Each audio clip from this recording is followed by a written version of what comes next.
Hello and welcome to the Wheel Crime Podcast. This podcast is ran by two ladies who play games, mumble profanities, and laugh way too often. Also, this podcast does cover topics of sensitive nature, and as such, listener discretion is advised.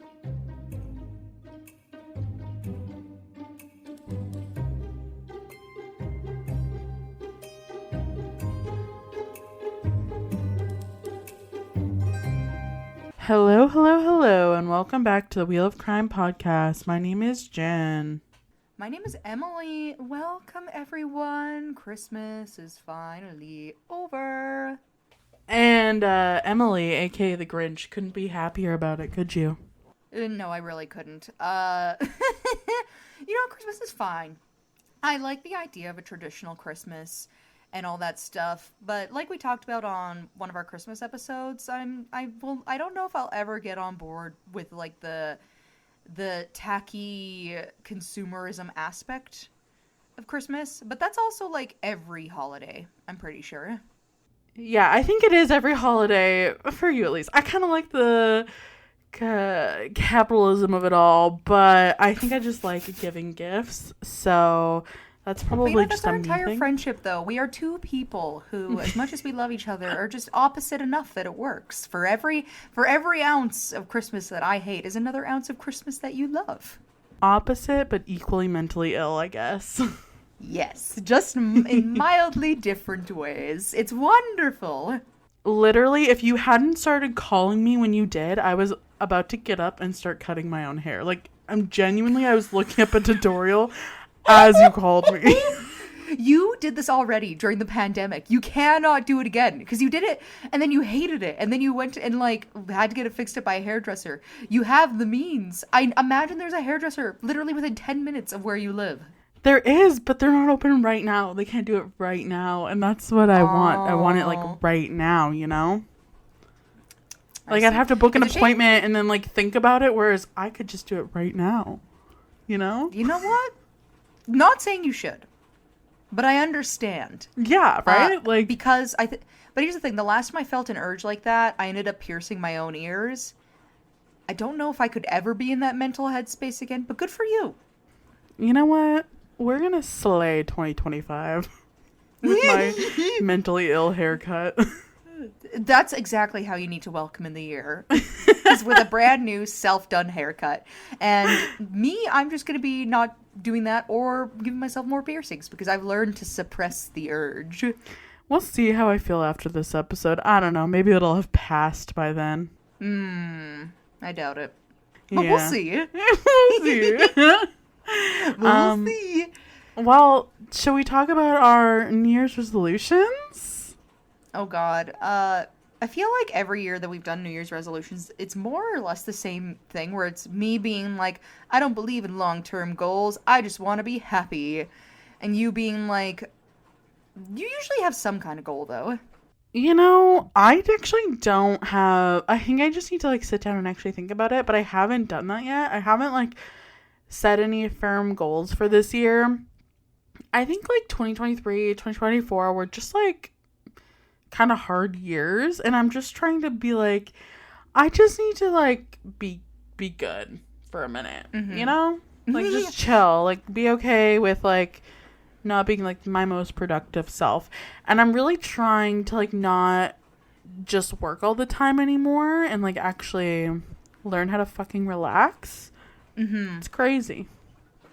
Yeah, I feel like I actually kind of have a similar motivation. My thing is that I really, in the last year especially, have been avoiding, not like self-care, but not really prioritizing my health in a way that I probably should.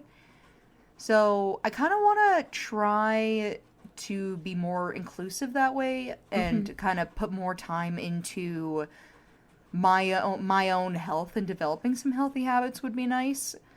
And there was something else you said that actually I kind of hardcore relate with right now, but it slipped my mind. Because that's the thing, you just get so busy doing other stuff. It's so easy to be like, oh, well, I don't really have time for this. I don't have time for that. And then I like wake up one day and I'm like, why do I feel so shitty every day? I know. I think this is my year of like kind of getting my shit together and like prioritizing myself as like a human and my health. Like Hell I've yeah. already booked some appointment. Well, I booked some appointments in December that just couldn't happen until like January, early February, of like things I've been meaning to do for fucking ever, and like health wise. And so I'm like, I'm not avoiding the doctor this year. Okay. That's 2025 is the year good. of not avoiding the doctor. I love that. I wish I was there. Maybe one day.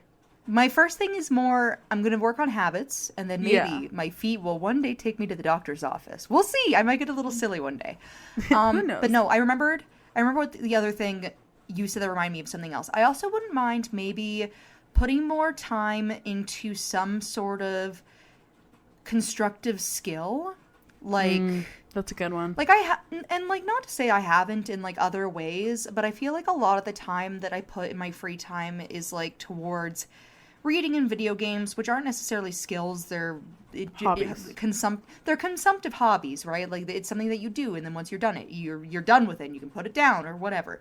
But like I have like a sewing machine that I barely use, like some other things. Like I wouldn't mind like putting more time into those types of things, because then it's like small wins, right? Because then you Yeah. can create something, and that's fun.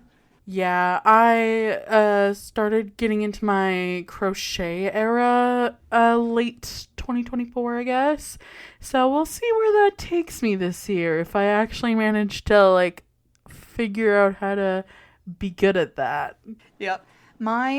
So far I've just got, because I have the sewing machine, I wouldn't mind trying a couple more sewing projects. I just don't know what yet. And then I did recently buy some like fancy art supplies, kind of like pencils and like not paint, because I don't think I'm there yet, but like stuff like that. And maybe Yeah. I'll just dabble a little bit, see if I still have the ability to draw stuff. I feel like I did at one point.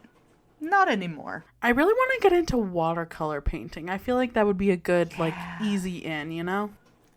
See, I would love to, but I remember when you and I were in school taking art class that watercolors is just not something I've ever been proficient with. Always not enough pigment, too much water. You just gotta use less water. But it doesn't match my personality. I do not, I do not spiritually align with watercolor painting, I think. Maybe like if there was like something where you could just set up like a canvas and just throw shit at it. Like maybe, I feel like that's more my style. I love that for you. Yeah, something a little explosive and chaotic. I feel like it would also be therapeutic. Well, maybe you'll find a way to make that work. Yeah, that's my goal for 2025 is be more insane. Ah, perfect. Love it. Well, what have you been up to then, just outside of like the new year, since we generally do an exchange of kind of what is your current thing? I mean, I'm a little ill from visiting family who were also ill, so I'm trying to just like recover from that.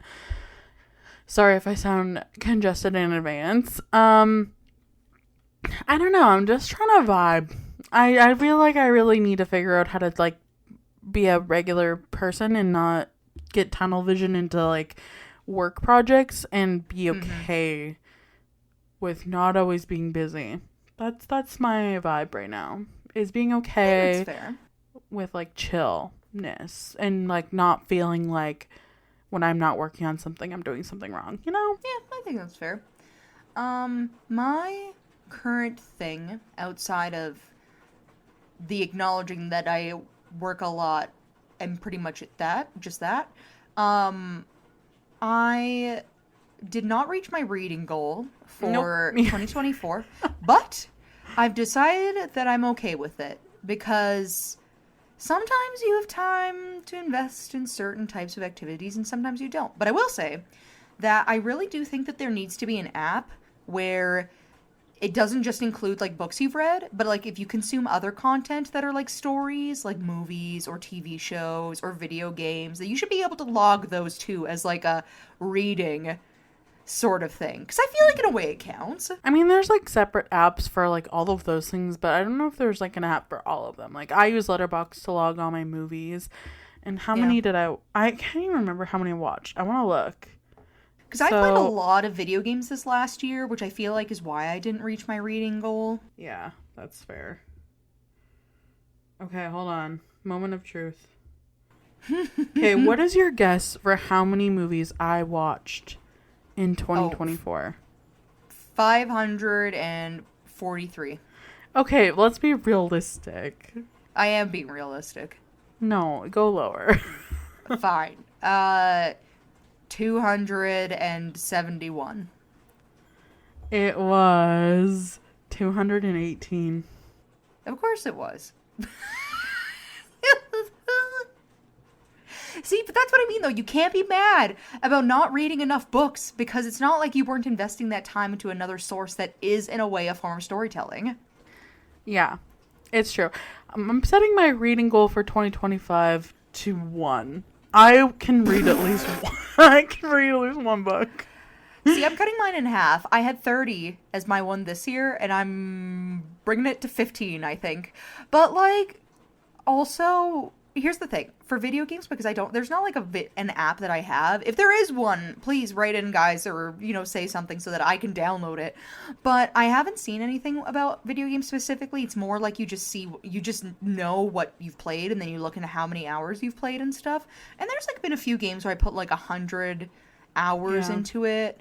Or something here and there, right? Like, so it's not like it's not time invested somewhere. Mm-hmm. But I will say, I did finish, because I think I mentioned this previously on the podcast. I was playing Dragon Age Veilguard, which is a game that came out like on Halloween, and I did finish that one, and I'm now playing Dragon Age Inquisition, which are also long games. So I feel like that got to count for something too. I agree.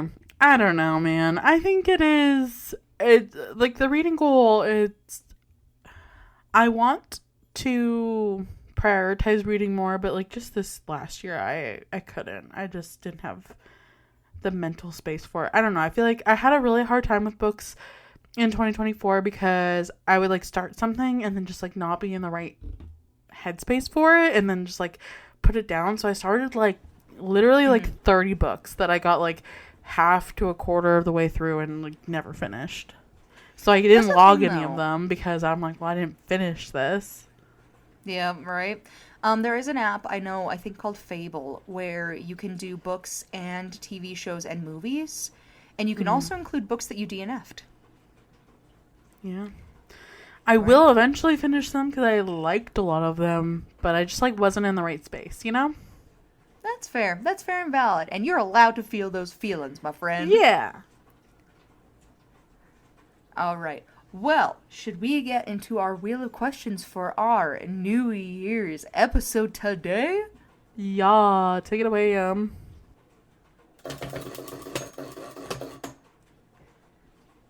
What is your favorite New Year's superstition? Isn't there something about like if you wear red underwear, you're like asking for love for the new year? I've never heard of that before. Well, here's the thing. I've heard about like the underwear, but not like a color or for why. Isn't it like? Hang on. I'm gonna look this up because now that I'm thinking about it, I'm pretty sure it's like you have to wear a specific color to manifest certain things. I'm just searching. Hopefully this doesn't compromise my search history. New Year's underwear.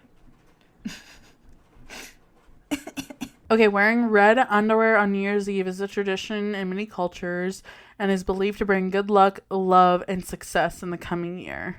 Ooh, and then if you want to do a different color, yellow is for prosperity, green for hope, and white for peace. Well, I think they said red for success and good luck. So I'm going to be wearing red next New Year's I'll be wearing red underwear. Next New Year's? Yep. Looking for more love? What's happening? It's success and good luck. Oh, see, the one I'm looking at says red or pink for love. It says, the one I'm looking at says good luck, love, and success. Maybe, look, how about you and I go shopping, find rainbow colored underwear, and then just wear that for New Year's? Cover all of our bases. Perfect. I want a little bit of everything. Exactly. Yeah.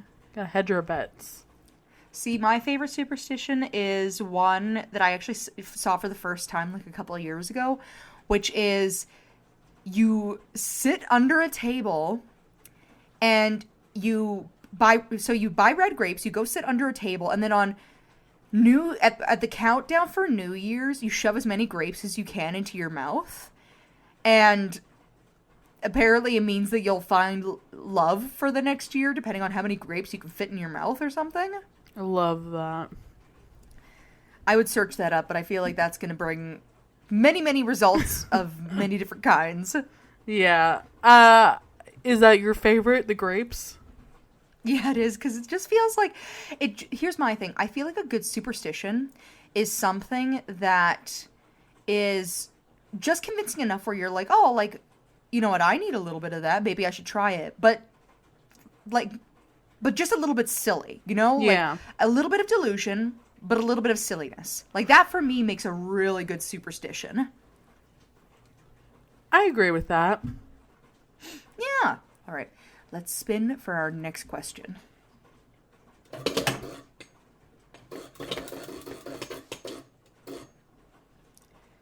What is something that you want to manifest in the new year? Inner peace. Hell yeah. An anxiety-free year. That's what I'm manifesting. Hell yeah. What am I manifesting for the new year? I am manifesting better time management. Hell yeah. And maybe I want to say more fun, but I feel like that's a double-edged sword sometimes. More money. More money. I mean that one's a given. Yeah, but yeah, I'll definitely take more money. Yeah, we'll take more money, but also for me, yeah, I think I need better time management. That's like that would solve a lot of things, but unfortunately, I got the mental problems. And that's the first obstacle. Well, at least you know that. I have half the answer. Yeah, exactly. Right? You know what you gotta do. It's a matter of doing it. That. Truly. All right, let's spin for our next question. Okay, hang on.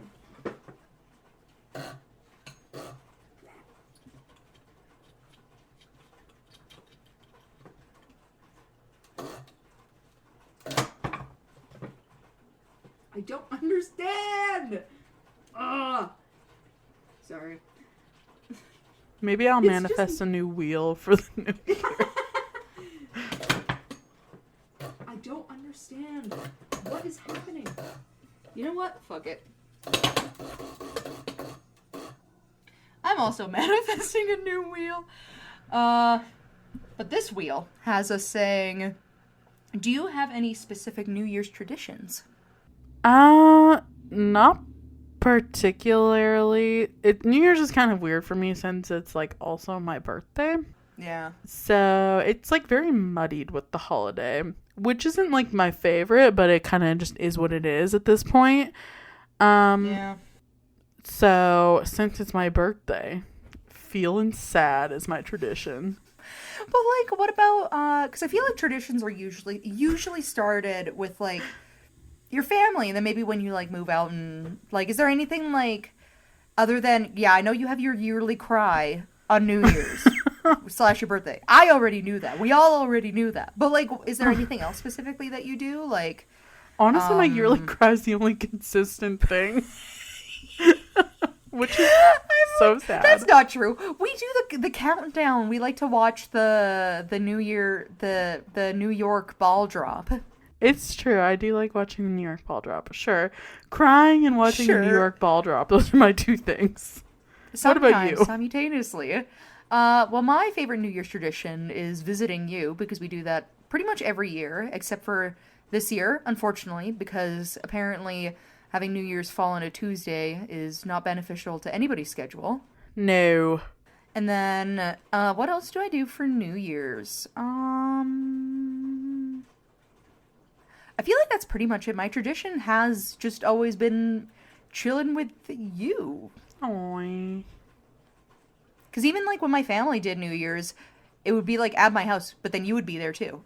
Yeah. So you are my tradition for New Year's. Aw, that's cute. Isn't it? I know. Aren't we adorable? So freaking cute. So freaking cute.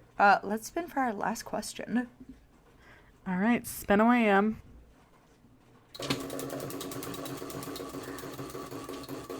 Beautiful. Perfect. Holy shit, that hasn't happened in probably a year. Stunning. The wheel heard. Okay, what does it want? What is your New Year's resolution this year? Which we already kind of covered, but do you have one thing specifically out of all the things we talked about that you would really consider to be your, like, resolution? Prioritizing my health, I think, is my resolution this year. Yep.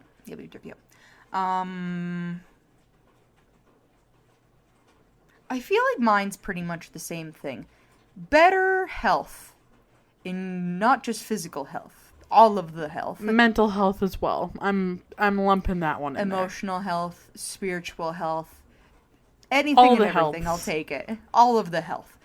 All right. Well, that pretty much ends our question round. Now, I'm going to do a description for this episode today because Jen and I are both going to be both on theme, both on brand today. Ooh la la. So, in the Gregorian calendar, New Year's Day is the first day of the calendar year, which is the 1st of January, which most of us knew.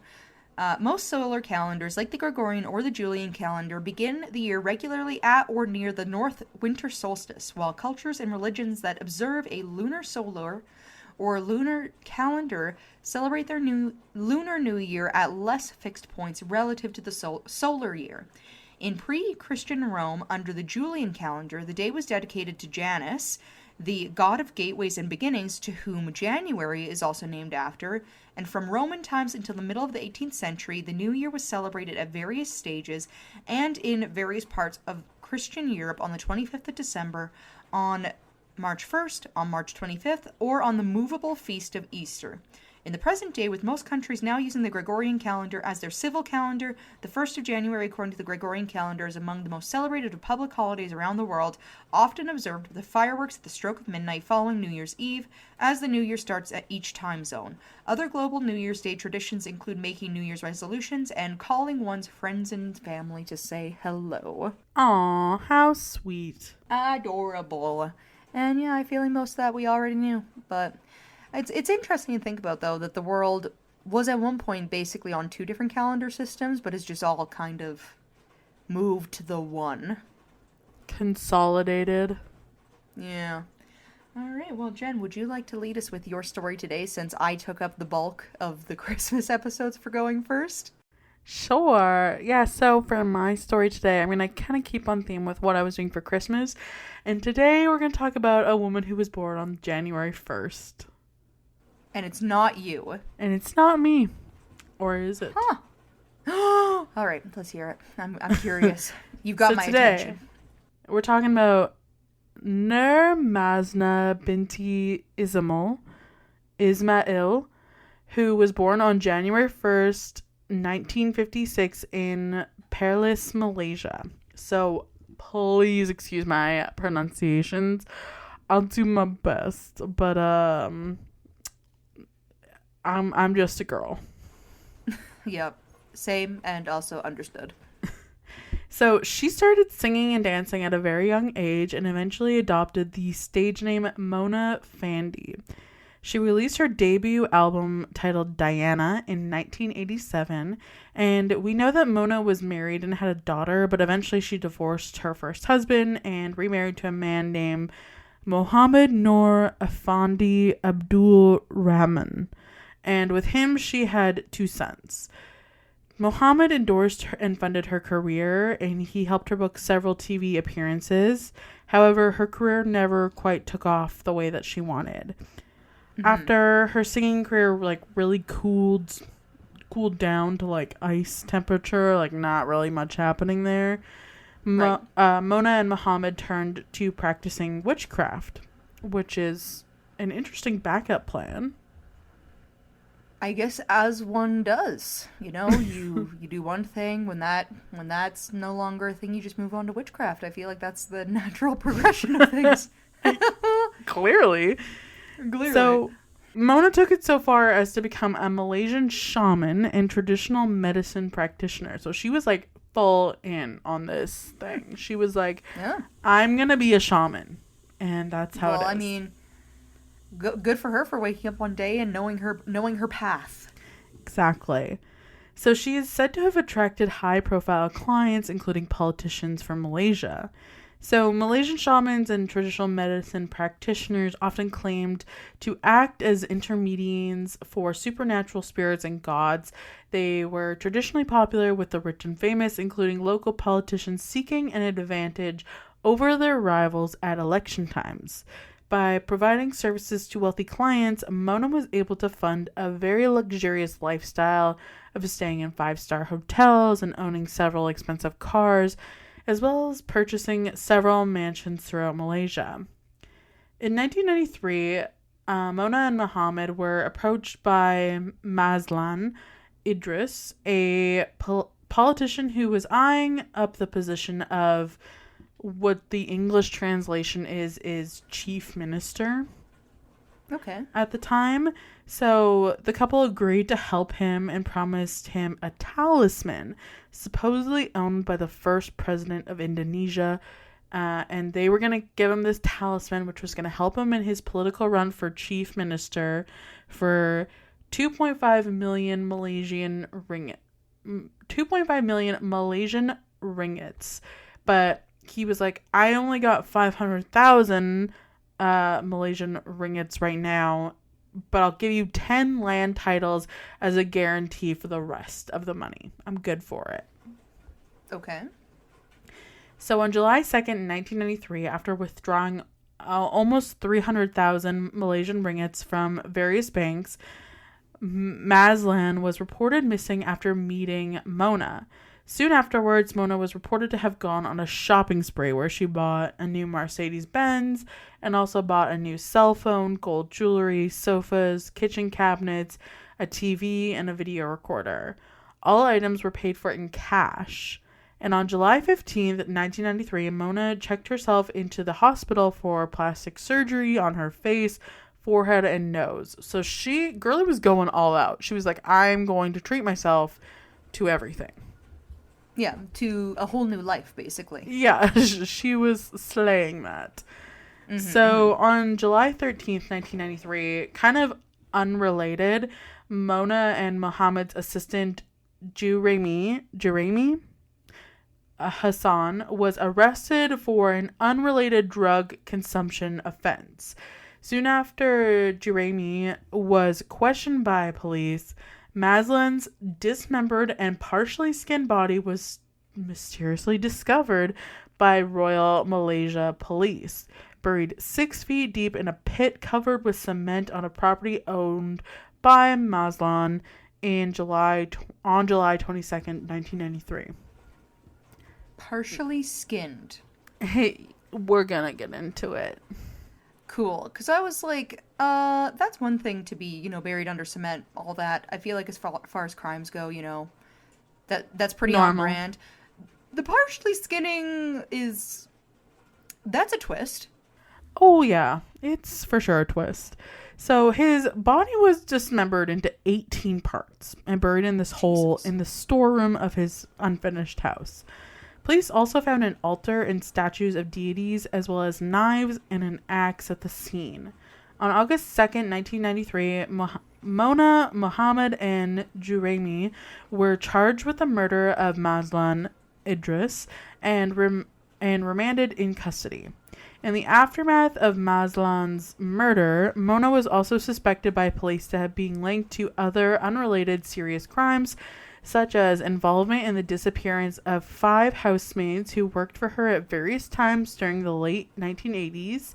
Additionally, the remains of a family of 3, Tan Kim An, his wife, and their 5-month-old son, whose dismembered and mutilated bodies were discovered buried at 2 different sites in early August 1993.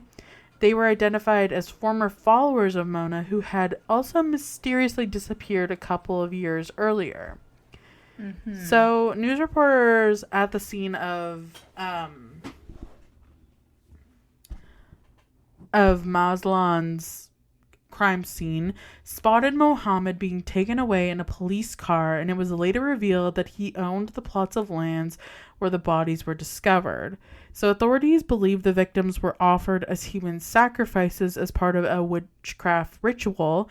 However, Tan's sister made a statement that his wife arrived at her house in an agitated state without her baby one day, asking to borrow a large amount of money, which, coupled with the fact that the remains of the parent and the baby were discovered in two separate locations, raised the possibility that the infant was kidnapped for ransom and the entire family was murdered after the money was handed over to prevent the crime being reported. Gotcha. That makes more sense. Because originally I was like, okay, that's weird. Like, why would they do that? But yeah, okay. That would make more sense. See, I feel like it's so rare when it's actually something done for, like, witchcraft. It's like 99% of the time they're just doing it for the money. Honestly, I through the years I've gotten to meet people who practice like some form of paganism, because there's different types. Yeah. And that is a very common thing. Most of the people who actually practice are not the people who are committing crimes. It's the people who are committing crimes who then blame it on spiritual practice as like a scapegoat almost. I totally believe that, because I'm like, it just goes from 0 to 100 so fucking quick. Mm-hmm. And I also think a part of it too is kind of tying into just a lot of like the fear and the not understanding of different religions, and people are like, oh, I can take advantage of that and just do a bunch of crazy bullshit and just say it's because I'm like this, and it's like, no, that's not why. Yeah. So police also linked the murder of Irma Zeilen, who had disappeared from Kling in early 1992, to which her dismembered body was found scattered across 3 locations after meeting with Mona. In August 1993, police dug up 4 glass containers containing human internal organs from the back garden of the house where Maslan remains were found, which was believed to belong to Irma. Several statues of deities, such as 10-armed Hindu goddess Durga, were also recovered from the same plastic bag that held the glass containers. Which is very disturbing that they just like put this lady in a bunch of glass jars. I don't like that. Yeah.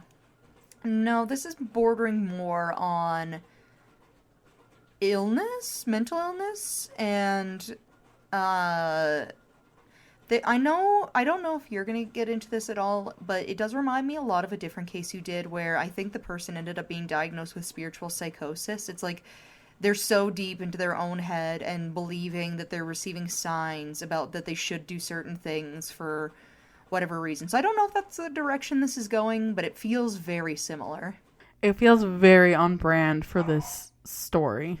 Mm-hmm, mm-hmm. So on October 26, 1993, pretrial hearings in relation to the murder of Maslan began. In opening statements, the head of the kidnap and ransom unit described how Mohammed had offered to lead detectives to the remains of Maslan while being interviewed by the police on July 22nd, 1993.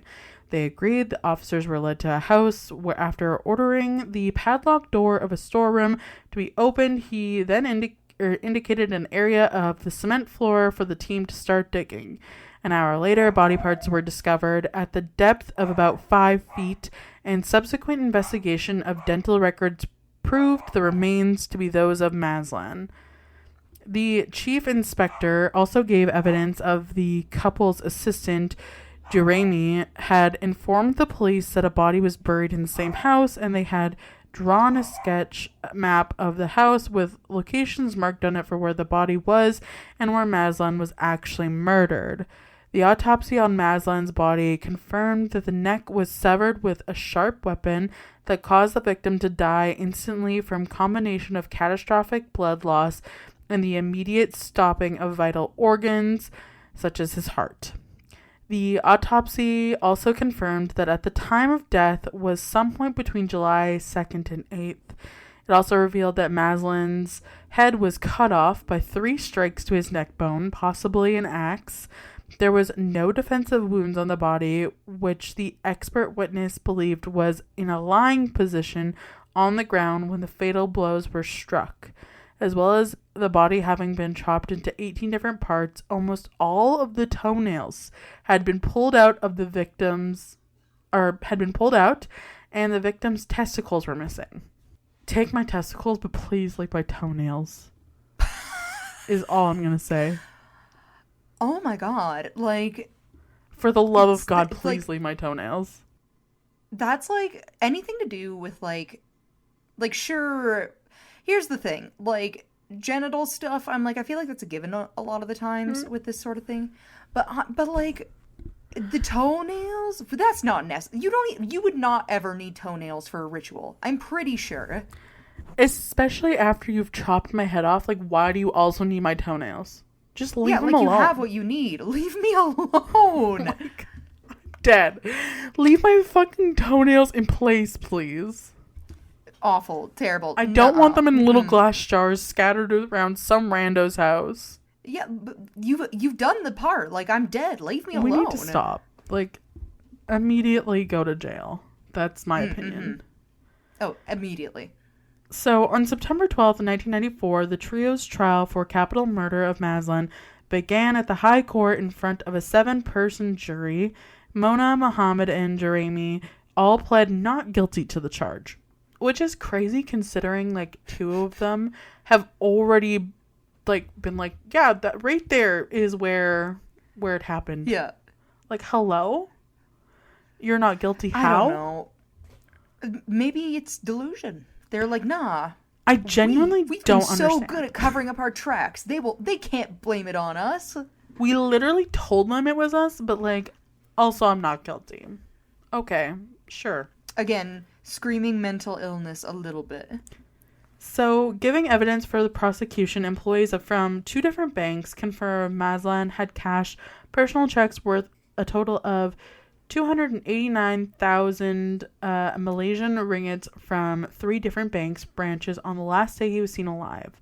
A fellow politician who had attended a meeting with him at his office that evening also testified that when he left that meeting, Mohammed was sitting in the passenger seat of his car as it drove away. So they were definitely together. Yeah. A lawyer also testified that he met Mohammed at the Park Royal Hotel on July 5th, 1993, where he asked him to notarize documents allegedly signed by Maslin, giving Mohammed power of attorney over 5 different pieces of land he claimed to have bought from Maslin. Which is just hella suspicious. Yeah, that's only super incredibly suspicious. Yeah, like, I'm sorry. So he died yesterday, but right before he died, he conveniently signed these land over to you. Okay, yeah. Sure. But you're also not guilty. Yeah, I'm sure. Got it. I'm sure that happened. Yeah. So on October 23rd, 1994, while giving evidence in his own defense, Jeremy challenged the admissibility of statements he gave to the police while under arrest. Claiming to have been beaten and threatened into making confession, Jeremy also accused the police of inducing him into admitting guilt by promising a reduced sentence by turning state evidence against his co-accused. However, the court ruled that Jeremy would have needed to register a complaint as soon as possible if he had been beaten, rather than waiting until he was on trial many months later. Therefore, no evidence of mistreatment and his statement could thus be submitted as evidence.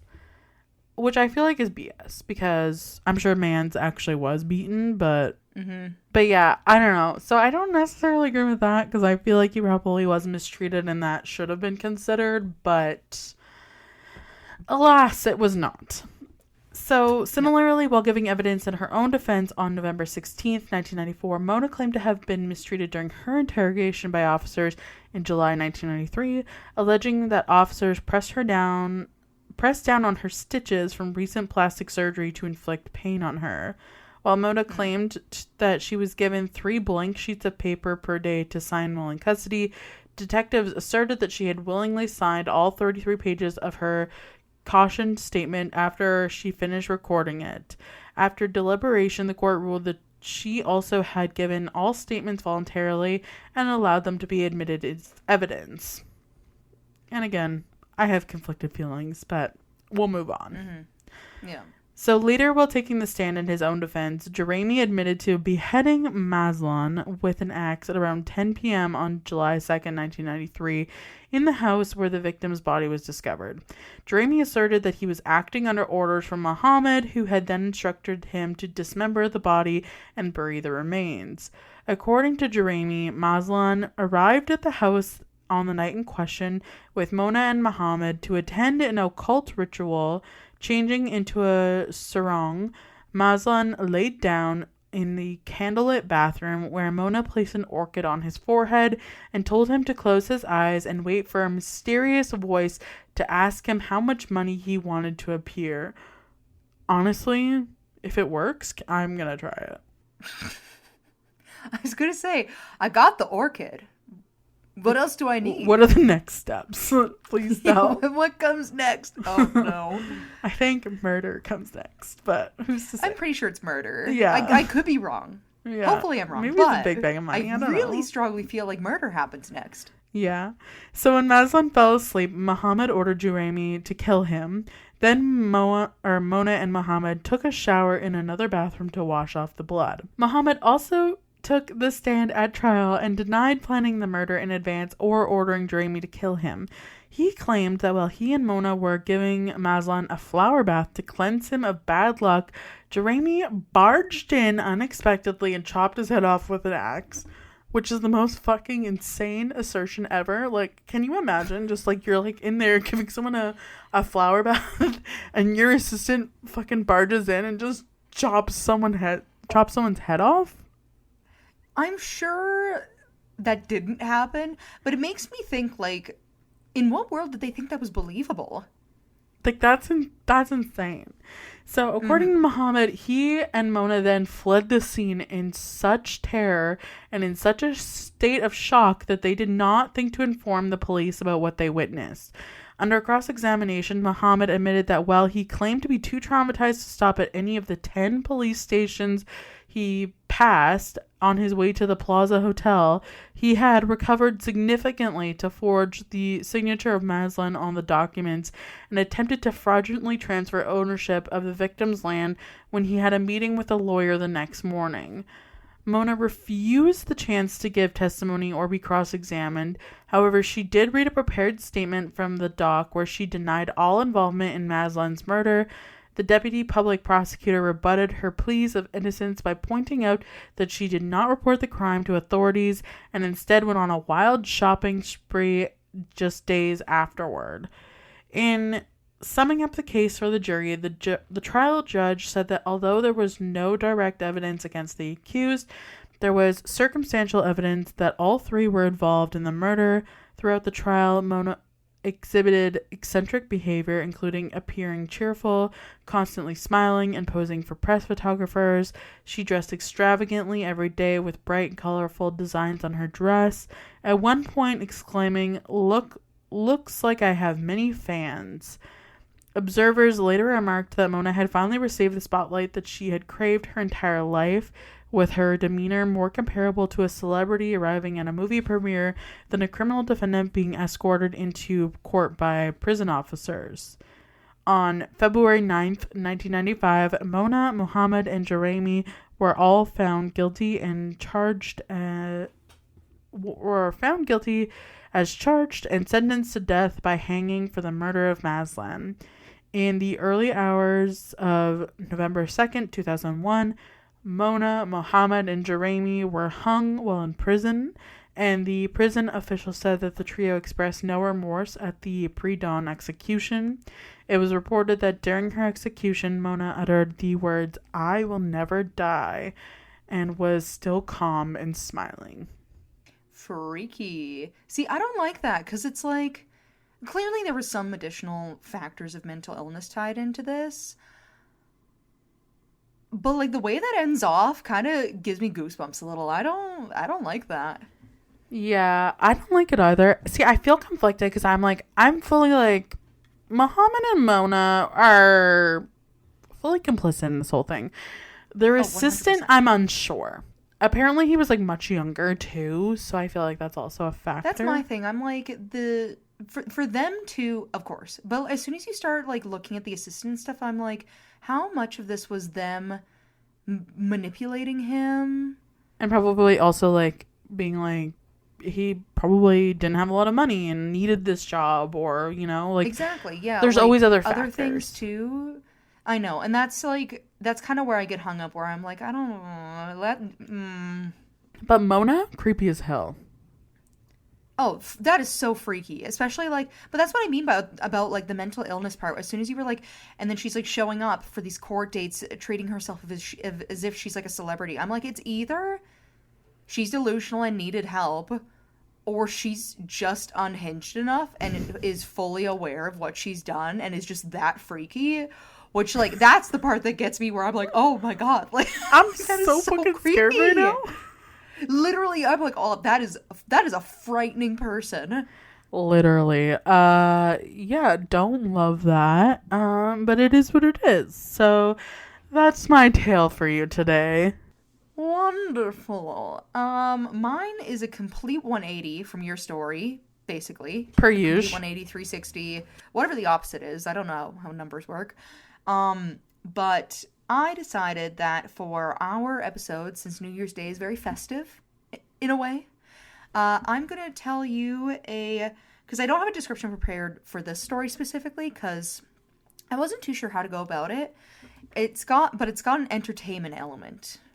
Ooh, say that. love that. Yes. So, and with that, I will get into it. Showman's Rest is in Forest Park, Illinois, is a 750 plot section of Woodlawn Cemetery, mostly for circus performers, owned by the Showman's League of America. The first performers and show workers that were buried there are in a mass grave from when between 56 to 61 employees of the Hagenbeck Wallace Circus were interred. They were killed in the Hammond circus train wreck on June 22nd, 1918 at Hessville, Indiana, which is about 51 to 52 miles east of Hammond, Indiana, when an empty Michigan Central Railroad troop train from Detroit, Michigan to Chicago, Illinois, plowed into their circus train. The engineer of the troop train, Alonzo Sargent, had fallen asleep, and among the dead were Arthur Direx and Max Nisborn of the Great Direx Brothers, who were strongman act, and also Jenny Ward Todd of the Flying Wards. So, I'm going to go through a lot of names in this episode.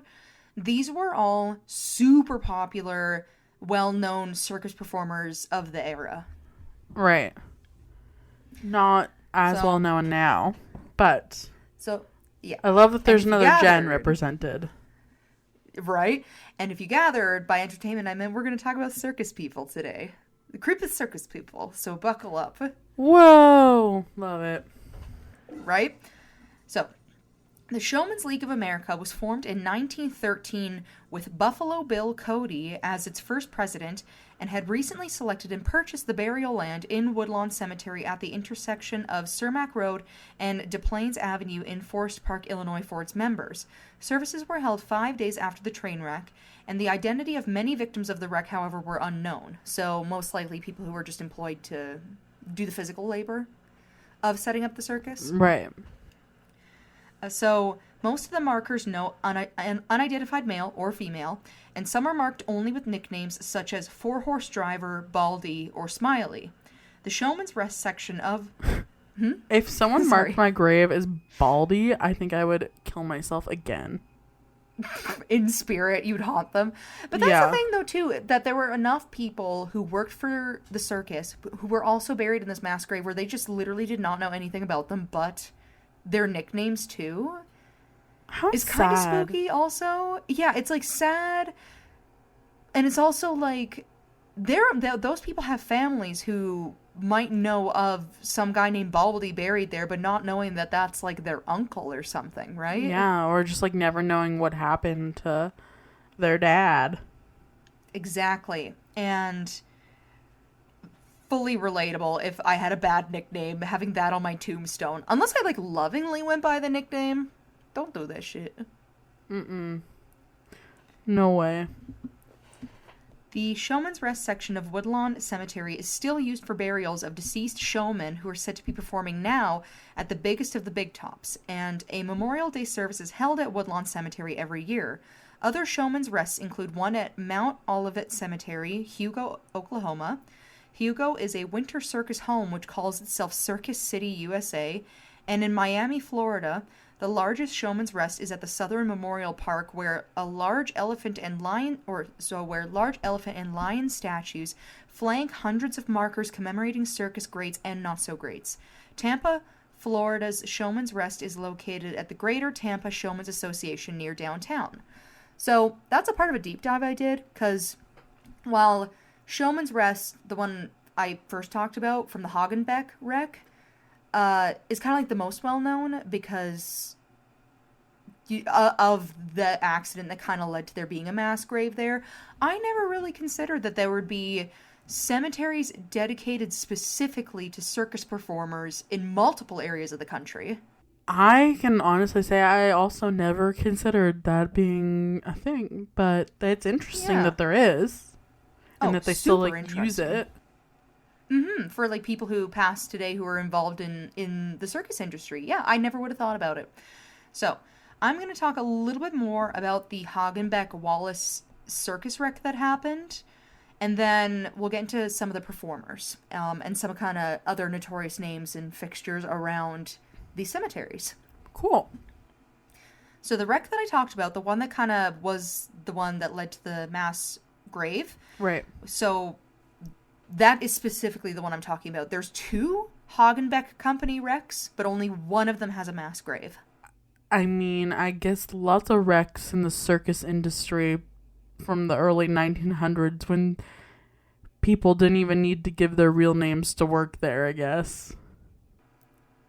Yeah, and just took the train everywhere. It feels very, vagabond. Yeah. Okay, so, following the wreck of June 22nd, 1918, the Hagenbeck-Wallace Circus had to cancel only 2 of their performances, the one in Hammond, Indiana, and its next stop in Monroe, Wisconsin. This was due in part by the assistance of many of the so-called competitors, which included the Ringling Brothers and Barnum and Bailey Circus. They lended needed equipment and performers so that the show could go on, and the city of Hammond also joined in to help the surviving circus performers and workers. Many of the city's residents and shopkeepers gave food and clothing as well, and then statues of 5 elephants surround the Showman's Rest section of Woodlawn Cemetery in Forest Park, Illinois. The elephants each have a foot raised with a ball underneath and the trunks lowered. So as far as symbolism goes, when an elephant is shown to have his trunk raised, it's a symbol of joy and excitement, while lowered trunks symbolize mourning. And I know, the base of the large central elephant is inscribed with Showman's League of America. On the others are the words Showman's Rest, and some nearby residents say that the sounds of ghostly elephants can be heard at night, and one possible explanation for the sounds, which is, like, probably logically more accurate, is that it's nearby a zoo named the Brookfield Zoo, which housed elephants until September of 2010. Interesting. Yeah, so that is another thing that I feel like maybe people didn't know. In the accident, the one that led to the mass grave, they did have animals pass away. But animal rights weren't really a thing back then, and a lot of these animals, other than being a part of an act, didn't really have a lot of names because they're a part of the troupe, right? Like they're not like they're the like other performers might have names for them. Exactly. So it's not like they didn't have an identity to these animals because these animals were basically workers for the circus. So so that would be like, it's a different climate is part of the reason, but as far as we're aware today, they did have animals that passed away in the accident, and that's a part of the reason why they have animals represented through the grave site. That makes sense. I kind of was wondering about that because I figured there would be, but I wasn't 100% sure. Exactly. So they do have, I think they said 4 elephants and 1 lion. So my assumption is that that would be some of the animals that passed away. There's no like source that says for certain or anything like that, but What I'm going to do, though, is now... So that kind of encompasses that particular graveyard with the mass grave, because that's kind of like one of the more notorious ones. But that's not to say that there aren't notorious activities that have happened with other performers or accidents or fatalities or other creepy, freaky little things. So I'm going to talk about next some notable acts or people within circuses and kind of what happened with them. It's super short per person because I could, if I was to do a deep dive on each person, we'd be here forever. But I want to at least address some of these things, you know? Right. So from the 1800s, we have Masardi the Lion Tamer. Thomas McCarty, who was also known as Masardi the Lion Tamer, was attacked and killed by lions during a performance in Bolton, England on January 3rd, 1872. He lost an arm to his profession just a decade prior, and when trying to drive the lions from one end of the ring to the other, they all attacked him. Despite others attempting to intervene, the pride continued to maul him undeterred, and he died on the way to the hospital at the age of 34. What an awful way to go. Also reminds me of Tiger King. It does, doesn't it? It seems like I wonder, I think it might be not like a personality type, but it takes a certain kind of person to want to intimately work with animals to that capacity, to like the entertainment capacity. Also want to work with like dangerous animals, like animals that can't really be trained like the way that we train like a dog, you know? Exactly. I would be interested to know more of the psychology behind it, because it is, like you said, Tiger King, that's somebody who's more moderate. It's not like it isn't still happening, and that there aren't still people who are like that. Exactly. I mean, there very much is still people like that today. Oh, certainly. Then we have the St. Louis trapeze accident. In 1872, well-known trapeze artists Fred Lazelle and Billy Milson fell to the ground after their trapeze mechanism failed. With Milson sustaining probable injuries to his ribs, George North was beneath the trapeze when it collapsed on him, causing internal injuries, and none of these three men ever performed the trapeze ever again. That's fair. I don't know if I would either. Yeah. I feel like having an entire trapeze mechanism fall on you would literally haunt you until the day you died. Be like, maybe not. Maybe not. So that's it for like the 1800s big ones. Now we're moving on to the 1900s. Okay. So we have the Great Wallace Brothers circus train disaster. On August 8th, 1903, one train of the Wallace Brothers, which was part of the Hagenbeck Wallace Circus, was idle in the yard of Grand Trunk Railway in Durand, Michigan, when a second train drove into it. The air brakes on that train had failed, which caused the train's front to crash into the rear of the first at 15 miles per hour. 23 people were killed and dozens were injured, and in this particular accident, they did have reports of several of the animals dying. Oh, that's sad. Mm-hmm. We have Otto Klein. So during a Ringling Brothers and Barnum and Bailey show at Madison Square Garden on April 21st, 1915, champion trick rider Otto Klein attempted his famous leaping act, which involved vaulting over a horse and then back again while it ran at top speed. When he lost the grip on the horse's saddle and struck his skull against a box, fracturing it. Otto was rushed to Bellevue Hospital, where he then died that evening from his injuries. Ugh, these all sound like such terrible ways to go. That's what I mean. Like, I couldn't not include these because reading about them, I'm like, holy shit. Like, and there's no conceivable way you would ever think about any of this stuff, because it's like, to me, and not saying that these people are insane, I think it's a mixture of maybe being an adrenaline junkie as well as, like, you know, clearly having a passion for certain things. But I can never, in my mind, conceive being in an accident where you are vaulting over a horse and slip off your saddle as the horse is like full tilt running at something and whacking your head off a box and dying that night. I literally can't even picture that. It just feels like a very of the time way to die too, you know? Yes, and it's very telling that a lot of this stuff happens in a very specific, it's like 50 to 100 years that a lot of this stuff happens, because I feel like people eventually started to prioritize safety and maybe not do certain things anymore. But it is very of the times where it's like, how much further can we take things? Yeah, and like not having really any regulations on this stuff. Oh, absolutely. Then we have Red Eldridge and Mary the Elephant.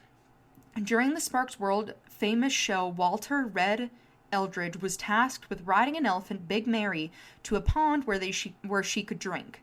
When Mary reached to get a watermelon rind, Eldridge smacked her with a hooked whip. In reaction, Mary curled her trunk around Eldridge's body and slammed him into the ground and then trampled it. After this incident occurred on September 12, 1916, in the town of Kingsport, Tennessee, they publicly hung the elephant by a crane. Oh, that's so mean. I know! And, like, so freaking upsetting because it's like... Justice for Mary the elephant. Literally, because it's like, okay, so this asshole hooks her, like, hits her with a hooked whip because she didn't exactly perform the trick the way that he desired or whatever, whatever, he didn't get whatever reaction he was hoping for. She responds to this abuse by killing him because you know this is also not the obviously. first time he's abused her. Absolutely. Because this was in front of a crowd, keep in mind. And yeah, they decide to hang the elephant using a crane. That's insane. That is so insane. I don't like that. Again, 1916.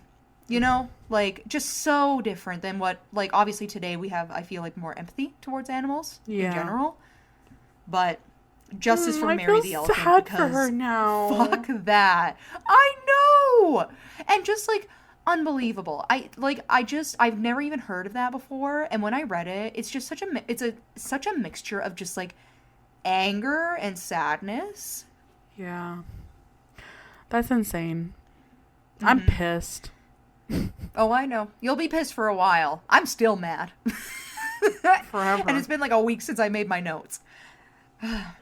Alright, so then we have the Hammond Circus train wreck. On June 22nd, 1918, the famous Hagenbeck-Wallace Circus suffered a deadly train accident while traveling to a show in Hammond, Indiana, where the second of the team's trains had pulled off to the side to fix an engineering issue. An empty train used to transport soldiers had crashed into 5 wooden sleeping cars, which then ignited a fire, which quickly spread. 86 people died, and over 100 were injured, making it one of the worst train wrecks in United States history. That's crazy. What I'm thinking is, who would let the Hagenbeck-Wallace Circus, who let them keep working? They are, at this point, as far as, like, bad wrecks, their name comes up so much, man. I just feel like, yeah, I don't know. There's, like, so much about, like, the circus industry and, like, the early days of just, like, such shitty things. And I'm like, I feel like these companies who, like, ran these circuses just, like, got away with so much. Well, and it's, like, not even getting into, like, we talked a lot about, like, say, like, the accidents and some of the animal abuse today, but that's not even mentioning, say, like, P.T. Barnum, who ran the Freak Show, you know, which was a very popular and very abusive factor of the circus industry for a bit, too. And I'm not even getting into that today, because that's a whole can of worms. I could literally do a whole nother episode getting into just that stuff. Yikes. Okay, then we have the Cleveland Circus Fire. On August 4th, 1942, a fire of unclear origins began in a tent where animals were housed at Barnum and Bailey Circus Performance in Cleveland, Ohio. In this one, over 60 animals were either killed or badly burned. That's sad. Literally. Mm-hmm. Then we have Alois Peters. On October 22nd, 1943, German-American circus performer Alonsis Peters, billed as the Great Peters and the Man with the Iron Neck, was killed when his signature stunt went wrong at the Fireman's Wild West Rodeo and Thrill Circus in St. Louis, Missouri. Peters' act involved leaping from a trapeze bar with a noose around his neck made from an elastic rope. The rope Peters used at his final performance was made of inferior wartime quality, which then affected his timing of the stunt, and his neck was broken, and he died instantly. Again, a horrible way to die. Mm-hmm. I never want to die doing, like, a stunt. Dying in front of a crowd, sounds embarrassing, and just sounds terrible in general. But, like, the horror, though, because it's not just you dying. It's The literally everybody sees it. I Like, know. I just I feel so it's embarrassed when like, I fall in front of someone, let alone fucking just dying. I'm could sorry. you I imagine would. falling in somebody? But imagine you're like at like a stadium where everybody can see you, and you fall and break your neck and die in front of everybody. I. If I die like that, please just. I. No, please don't, actually. Everyone pretend like you I didn't will see make it. sure. I will make sure that they do not include that on your tombstone. So at least once your Thank name makes it God. out of the newspaper, nobody else knows where to find you. Amazing. Then we have the Hartford Circus Fire, which was known as one of the worst disasters in the history of Hartford, Connecticut.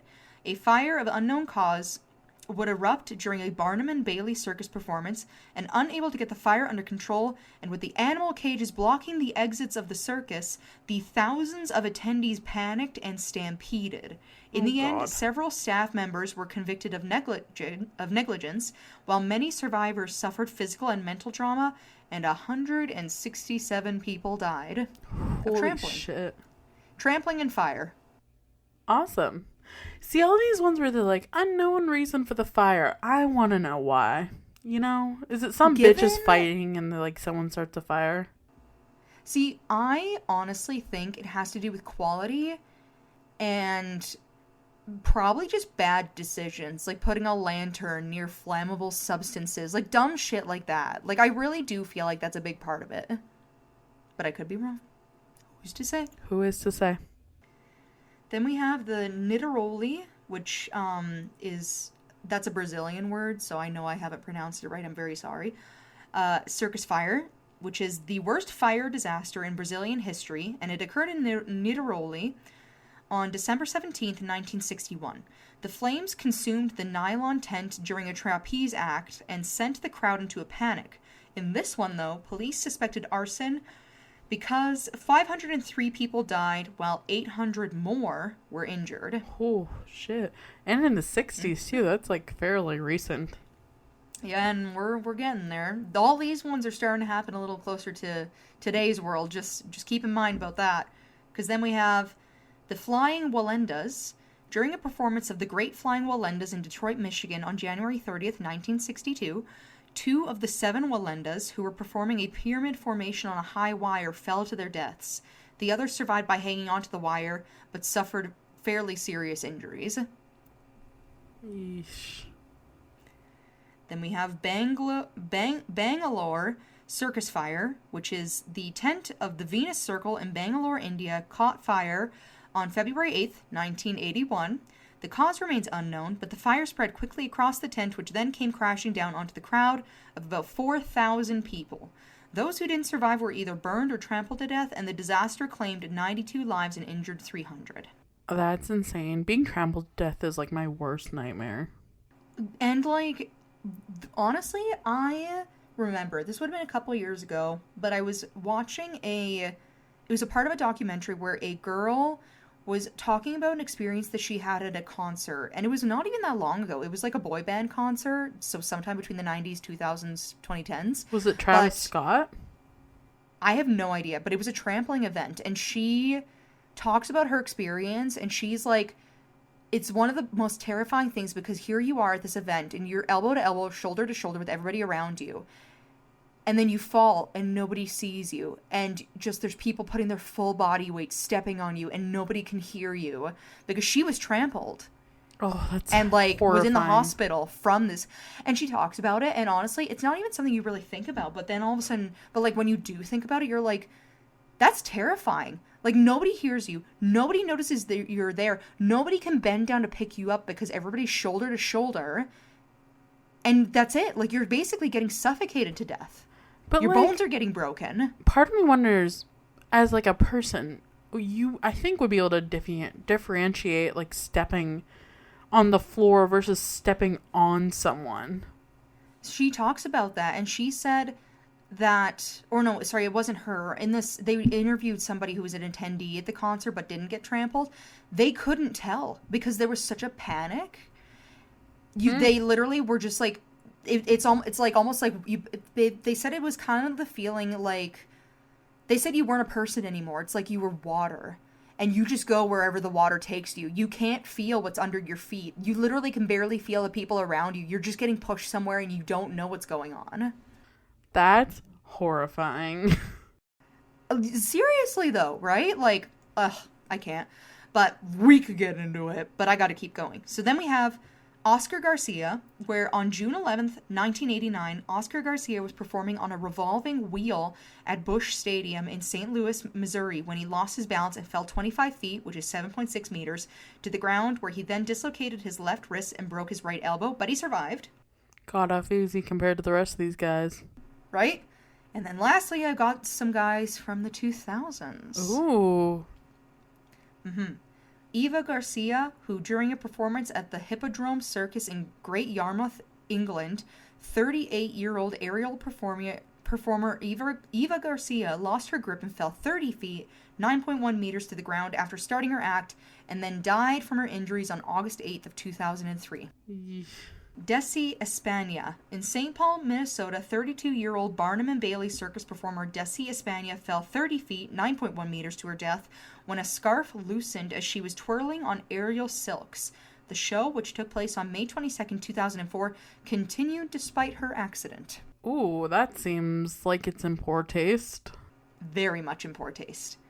Then we have Sarah Gillio, who during a Las Vegas, Nevada performance on Cirque du Soleil's Ka on the night of June 29th, 2013, the 31-year-old Sarah Guilia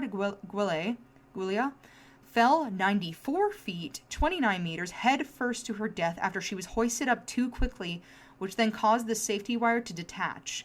The company's investigation found that this was due to insufficient training on the equipment for the people who were supposed to be handling it. See, I feel like... Which is avoidable. Yeah. It's, like, interesting that the accidents still, like, continue. I mean, obviously. I guess that makes sense. But they seem so much less extreme than they were in the early days.